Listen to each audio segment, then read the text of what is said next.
থেকে ইউসুফ আলী মন্ডল।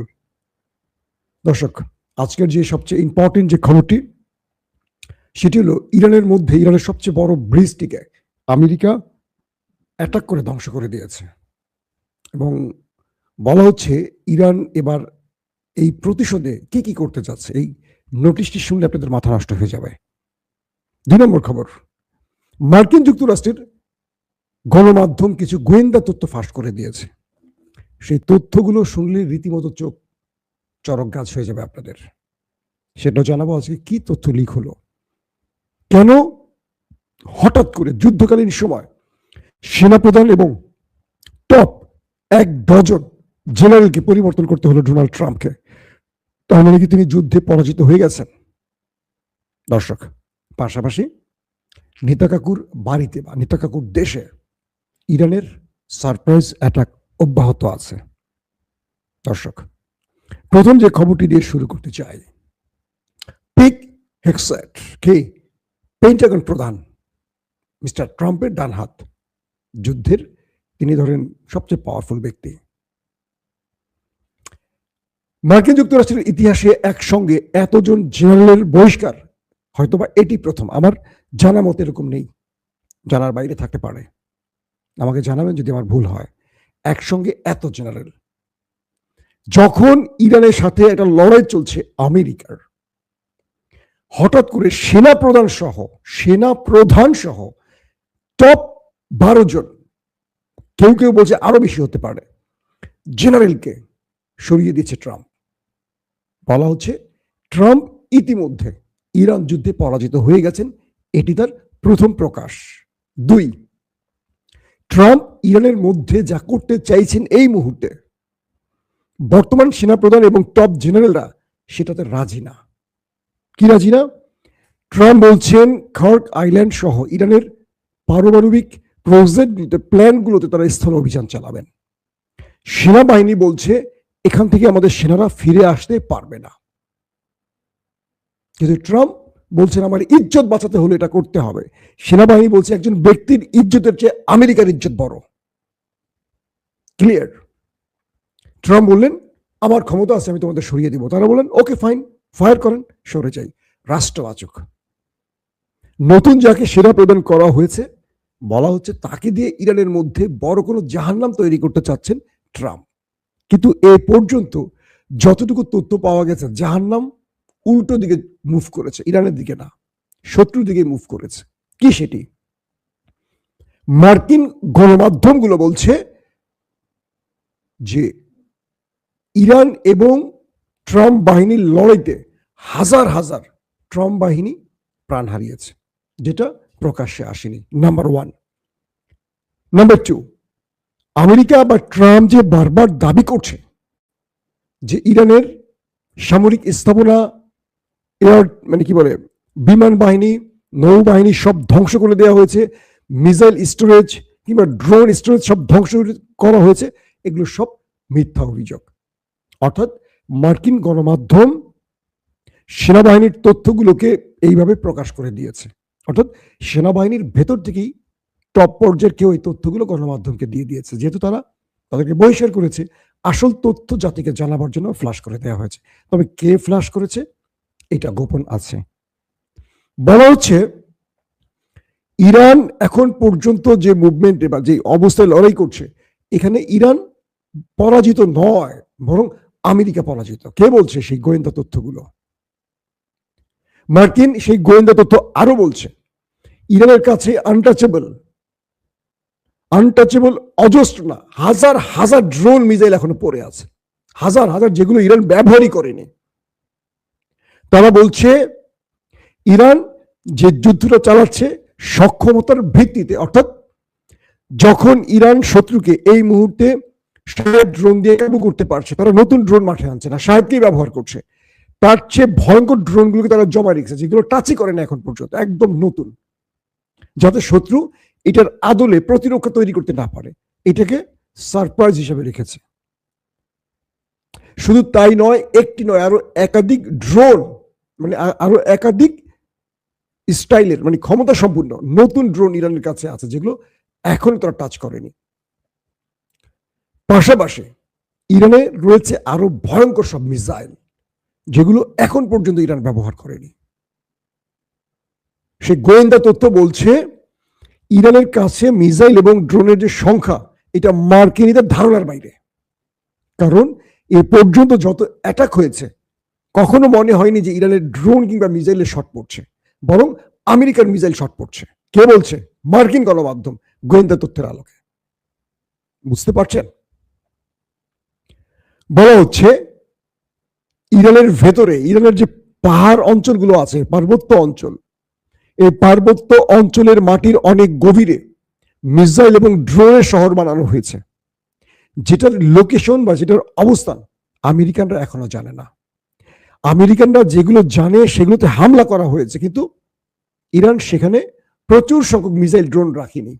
অনেক সময় আমেরিকান ইসরায়েলদের ফাঁকি দেওয়ার জন্য ড্যামো বা দামি কিছু মিসাইল বা ড্রোন রেখে আমাদের মহামূল্যবান F-35 সেখানে ঢুকে হিট করে আসছে। 10 টাকার একটা খেলনা বিমানকে ধ্বংস করতে আমরা 10,000 কোটি টাকার একটা মিসাইল মেরে আসছি। বুঝতে পারছেন? তারা বলছেন ইরানের কাছে কল্পনার বাইরে মিসাইল এবং ড্রোন আছে। তারা এই যুদ্ধ চাইলে আরো 6 মাস টেনে নিতে পারবে, কিন্তু আমেরিকা 1 মাস পরই মিসাইল সংকটে পড়ে যাবে। যে কারণে এই জেনারেলরা আলোচনা চাইছিল, যুদ্ধ করতে চাইছিল না। কারণ তারা 2 দিনের একটা জার্নিতে এসেছিল। ইসরায়েলের প্রধানমন্ত্রী নেতানিয়াহু বলেছিলেন ট্রাম্পকে, এটা 2 দিনের জার্নি, অর্থাৎ 2 দিনের মধ্যে ইরানের সুপ্রিম কমান্ডার, টপ জেনারেলদের আমরা মেরে দিব, রেজিম চেঞ্জ ঘটে যাবে, আমরা পুতুল সরকার বসিয়ে দেব, শেষ খেলা। জনগণ মানে সরকার বিরোধীরা মাঠে নেমে যাবে, পুরো ইরান আমাদের কন্ট্রোলে আসবে। কিন্তু ঘটেছে তার পুরো উল্টোটা। খামেনির মৃত্যুর পর যিনি দায়িত্ব নিয়েছেন, তার ছেলে বাবার চেয়ে বেশি অ্যাগ্রেসিভ। IRGC চিফ মারা গেছেন, তার জায়গায় যিনি বসছেন তিনি আরো অ্যাগ্রেসিভ। অর্থাৎ যেখানে যেখানে স্থলাভিষিক্ত যারা হয়েছেন, পূর্বের চেয়েও তারা আরো বেশি কট্টরপন্থী, মার্কিন বিরোধী। এটা আমেরিকার জন্য কাল হয়ে গেছে। যে খামেনি থাকলে এতদিন যুদ্ধবিরতি হয়ে যেত, সেই খামেনিকে মেরে ট্রাম্প কি ভুল করছে এখন বুঝতে পারছেন, কিন্তু কাজটা তো করেছে ইসরায়েল। এখন অবস্থাটা কি তৈরি হয়েছে? স্বয়ং আমেরিকার মধ্যে, সেনাবাহিনীর মধ্যে ভয়ঙ্কর ক্ষোভ তৈরি হয়ে গেছে। কারণ তাদের শীর্ষ 12 জন জেনারেল এবং যাদেরকে পদোন্নতি দেওয়া হবে, যে তালিকাটি তৈরি করা হয়েছিল এই সেনা প্রধান বা জেনারেলদের মাধ্যমে, এদের সবার তাদের যে প্রমোশন সেগুলো আটকে দেওয়া হয়েছে। বলা হচ্ছে সেনাবাহিনী এবং ট্রাম্পের মধ্যে যিনি উপদেষ্টা হিসেবে, অ্যাডভাইজার হিসেবে কাজ করেন, তাকেও সরিয়ে দেওয়া হতে পারে। অ্যাটর্নি জেনারেলকে সরিয়ে দেওয়া হয়েছে। FBI প্রধানকে, কি প্যাটেল জানি, তাকেও সরিয়ে দেওয়ার কাজ শুরু হয়ে গেছে। ট্রাম্প কি শুরু করতে চাচ্ছেন? মানে ইসরায়েলের জন্য পুরো আমেরিকার বিরুদ্ধে একা লড়াই শুরু করে দিলেন ট্রাম্প, এক ইসরায়েলকে খুশি করতে। তার মানে আমেরিকার প্রেসিডেন্টরা কখনো আমেরিকান হয় না, নাকি ওই দেশটিরই মদতপুষ্ট হয়? যেমন আমাদের দেশের প্রধানমন্ত্রীরা সবসময় ভারতের, আর বলা যাবে না, চাকরি থাকবে না। এখন কি বলবেন? ইরানের ভেতরে যে পাহাড়ি অঞ্চল, কারণ আমেরিকা ইসরায়েল যে টার্গেটগুলোতে হিট করে, তারা স্যাটেলাইটে যে তথ্য পায় এবং যেই GPS লোকেশনগুলো পায় সেখানে করে। কিন্তু ইরান মাটির নিচে যে শহর বা একটা নতুন ইরান বানিয়ে রেখেছে, এটা কত কিলোমিটার জুড়ে, কত বিশাল টানেল, কত রকেট মিসাইল আছে, এটা আমেরিকানদের কাছে তথ্য নাই। তারা বলছে যে ট্রাম্প বারবার বলছেন এগুলো মিথ্যা কথা। ইরানের কোনো মিসাইল শেষ হয়নি, তারা আরো 6 মাস যুদ্ধ টানা চালিয়ে যেতে পারবেন। এদিকে তাদের অস্ত্র আবার তৈরি হচ্ছে, যেগুলো শেষ হচ্ছে সেগুলো তৈরি হয়ে যাচ্ছে। কিন্তু আমেরিকা সেটা পারছে না। আমেরিকা 1 বছর পারবে টেনে থাকতে। দর্শক, দ্বিতীয় যে গুরুত্বপূর্ণ খবর সেটি হলো যে ইরানের পক্ষ থেকে বলা হয়েছে যে আমাদের উপর আপনারা যত বড়ই হামলা করেন, সেই হামলাটা আমরা আপনাদের প্রতি উত্তর দেব, যা করবেন তার প্রতি উত্তর সেম দেব। ইরানের সবচেয়ে বৃহৎ যে ব্রিজটি, সেই ব্রিজটিতে বোমা হামলা করেছে ড্রাম বাহিনী এবং সেখানে অনেক হতাহত হয়েছে। এই ব্রিজটি নির্মাণাধীন ছিল। বলা হচ্ছিল যে ইরানিদের একটি স্বপ্ন ছিল, ড্রিম ছিল, ধরেন আমাদের পদ্মা সেতু একটা স্বপ্ন, আমেরিকা এসে বা ভারত এসে ভেঙে দিল, এরকম একটা ব্যাপার তৈরি হয়েছে আর কি। ইরানের পক্ষ থেকে বলা হয়েছে যে আপনারা আমাদের সম্পদের অবৈধভাবে যতই হামলা করেন, যুদ্ধের নিয়ম বহির্ভূত আমাদের স্ট্রাকচারগুলো যেভাবে ধ্বংস করছেন, এটা আমরা এইভাবে ছাড়বো না, আমরা প্রত্যুত্তর দেব। প্রত্যুত্তর কি?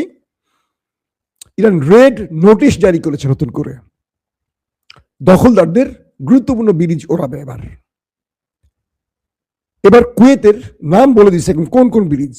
কুয়েতের একটি বিশাল ব্রিজ উড়িয়ে দেবে, সৌদি আরবের একটি ব্রিজ ওড়ানো হবে, আরব আমিরাত এবং বাহরাইনের গুরুত্বপূর্ণ অনেকগুলো অবকাঠামো ব্রিজ এবং তাদের ওই যে কি বলে তাদের যে বিশাল বিশাল ভবনগুলো আছে না, অর্থাৎ এবার এই গালফ কান্ট্রির মধ্যে তাদের বড় বড় সম্পদগুলোকে টার্গেট করবে ইরান।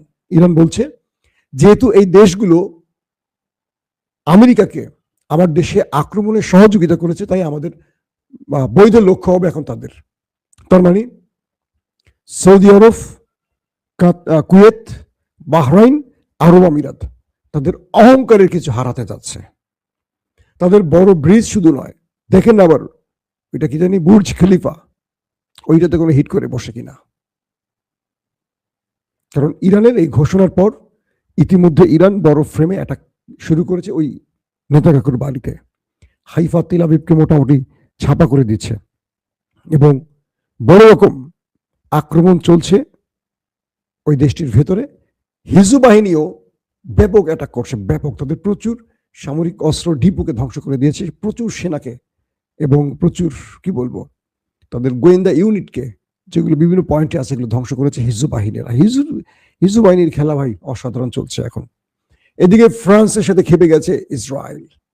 ইসরায়েল বলছে ফ্রান্সের সাথে আমাদের যে সামরিক চুক্তি এটি বাতিল করা হলো। যে ফ্রান্সের সাথে এত ভালো সম্পর্ক, সেই ফ্রান্সের সাথে কি হলো ভাই? আসল ঘটনা হলো যে ফ্রান্স গত কদিন ধরে খুবই স্পষ্ট বার্তা দিচ্ছে আমেরিকা এবং ইসরায়েলকে। তারা বলছে ফ্রান্স তার ভূমি এবং আকাশ ইরানে আক্রমণে আমেরিকা এবং ইসরায়েলকে ব্যবহার হতে দেবে না, এবং আমেরিকাকে ফ্রান্সে ঢুকতে দেওয়া হয়নি। পাশাপাশি এই ফ্রান্স কিন্তু ফিলিস্তিনকে স্বাধীন রাষ্ট্রের ঘোষণা দিয়েছে, আপনারা জানেন, এই ইমানুয়েল ম্যাক্রনের দেশ। এবার তারা ন্যাটো বা ইউরোপীয় ইউনিয়ন ট্রাম্পের ডাকে সাড়া দেয়নি, উল্টো তারা ইরানের পক্ষে দাঁড়িয়েছে। এক প্রকার ইসরায়েলের বিরুদ্ধে মানে তো ইরানের পক্ষে দাঁড়িয়েছে। তাই ইসরায়েল বলেছে তারা ফ্রান্সের সাথে তাদের সকল চুক্তি বাতিল করছে। ফ্রান্স বলছে এটা আমাদের কিছু যায় আসে না, ইসরায়েল আমাদের থেকে অস্ত্র না কিনলে আমাদের খুব বড় ক্ষতি হবে, বিষয়টি এরকম নয়, কিন্তু আমরা মানবিকতার পক্ষে, আমরা কোনো পাগলামি যুদ্ধের পক্ষে নই। দর্শক, আজকের মতো শেষ করি। শরীরটা বেশি ভালো না, তারপরও একটু বেশি বেশি দোয়া করেন। আর রাত 11টা থেকে 12টার মধ্যে আরেকবার চেষ্টা করবো হাজির হতে, যদি সব ঠিক থাকে। সেই পর্যন্ত আপনাদের কাছ থেকে বিদায় নিতে চাই। আল্লাহ হাফিজ। ওপেন দাইস মানে সত্যকে সত্য বলা, মিথ্যেকে মিথ্যে বলা। আমরা শোনা কথা নয়, চোখে যা দেখি তাই বলি।